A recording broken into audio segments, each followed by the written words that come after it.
आपके विधानसभा में विधानसभा प्रक्रिया कार्य संचालन नियमावली बनी हुई, उससे हम न दाएं न बाएं जा सकते हैं।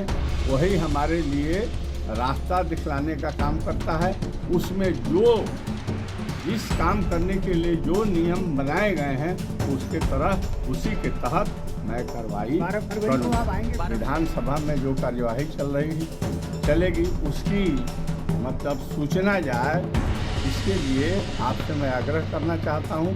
शेष कार्यक्रम ऑलरेडी आपके पास सर्कुलेटेड है। आप इस्तीफा नहीं देंगे? क्यों? क्योंकि आपके खिलाफ अविश्वास मैंने कहा कि विधानसभा के कार्य संचालन प्रक्रिया कार्य संचालन नियमावली है और हमें आज जानकारी मिली है कि अविश्वास प्रस्ताव मेरे ऊपर भी है। सदन के द्वारा उनके मतलब विपक्ष में और प्रस्ताव के पक्ष में मतदान नहीं है। नमस्कार, आप देखना शुरू कर चुके हैं फर्स्ट बिहार। मैं सिजल आपके साथ। एनडीए की सरकार बिहार में बन चुकी है, लेकिन अभी भी 12 तारीख को बिहार विधानसभा में अध्यक्ष के खिलाफ जो अविश्वास प्रस्ताव पेश किया गया है उसका फ्लोर टेस्ट होना बाकी है। राजद के तेजस्वी यादव ने भी कह दिया है कि अभी खेला होना बाकी है। बिहार में जो खींचतान चल रहा है, क्या विधानसभा भंग हो सकता है या फिर विधानसभा में अध्यक्ष को अपने पद से इस्तीफे देना पड़ेगा, इन सभी चीजों को लेकर बिहार विधानसभा के अध्यक्ष अवध बिहारी चौधरी के खिलाफ जो अविश्वास प्रस्ताव पेश किया गया है, जब उनसे बातचीत किया गया, पत्रकारों ने उनसे पूछा कि उन्होंने इस्तीफा देने की बात पर क्या कुछ कह रहे हैं, पहले आप सुनिए। के जो हमारे प्रजातंत्र के चौथे स्तंभ हैं उनके साथ भी यह बैठक हो गई और इस सत्र में आप लोगों के पूरा सहयोग रहे और बढ़िया तरह से आपका शहर से लेकर गांवों तक विधानसभा में जो कार्यवाही चलेगी उसकी मतलब सूचना जाए, इसके लिए आपसे मैं आग्रह करना चाहता हूं।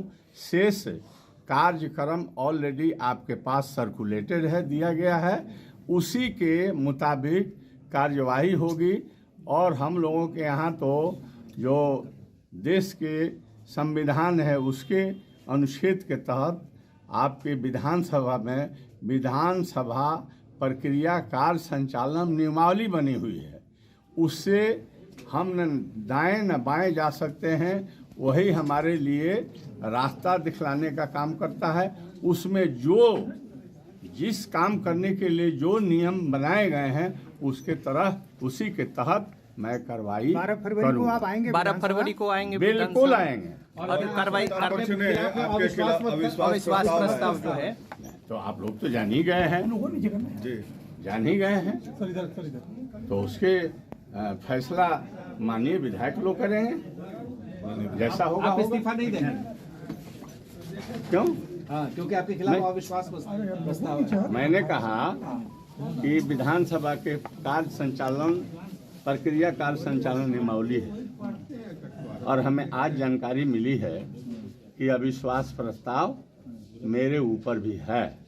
तो उस नियमावली में स्पीकर पर जब अविश्वास प्रस्ताव संकल्प कोई माननीय सदस्य दे देते हैं तो उसमें निहित है कि वो अविश्वास प्रस्ताव 14 दिन बीत जाने के या 14वें दिन उस अविश्वास उस संकल्प पर मतलब प्रक्रिया के तहत अध्यक्ष जो है निश्चित उस दिन तक अध्यक्ष हैं जिस दिन वो सदन के द्वारा उनके मतलब विपक्ष में और प्रस्ताव के पक्ष में मतदान नहीं हो जाता। कहा कि जो नियम प्रक्रिया है उसके तहत जो आवश्यकता होगी, कानून जो कहेगा वो मैं करूँगा। मतदान आप कराएंगे? मतलब कुछ नहीं कह रहा हूँ। अच्छा। प्रक्रिया नियमावली के तहत जो आवश्यक निर्देश रहेंगे तो पहले भी इस्तीफा दे सकते उसी के मुताबिक मैं कार्रवाई करूँगा। पहले तो आसन पे रहेंगे, आसन पे रहते मतदान होगा। वाले कई कह रहे थे। कशिश नीचे करो, कशिश। उनका कहना काम है, मैं नियम को मानने वाला व्यक्ति हूँ और नियमानुसार मैं चल रहा हूँ और नियमानुसार ही मैं कार्रवाई करूँगा। जैसे कि आपने सुना किस तरह से विधानसभा अध्यक्ष अवध बिहारी चौधरी कह रहे हैं जो भी नियम की प्रक्रिया होगी उसका वह पालन करेंगे। साथ ही साथ फ्लोर टेस्ट के बाद जो भी परिणाम आएगा, अगर उन्हें इस्तीफा देना पड़ेगा तो वो इस्तीफा भी देंगे। और क्या कुछ कहा है अवध बिहारी चौधरी ने, आपने सुना तो देख सकते हैं किस तरह से अभी राजद, इससे पता चल रहा है कि राजद अभी हार मानने वाली नहीं है। और जिस तरह से तेजस्वी यादव ने भी बिहार में खेला की बात कही थी, तो वैसा ही सीन लग रहा है। अब 12 तारीख को फ्लोर टेस्ट के बाद ही पता चलेगा कि बिहार विधानसभा में क्या कुछ होता है। तो इस खबर में बस इतना ही, और खबरों के लिए बने रहिए हमारे साथ। हमारे फेसबुक चैनल को लाइक कीजिए, हमारे यूट्यूब चैनल को सब्सक्राइब कीजिए। धन्यवाद।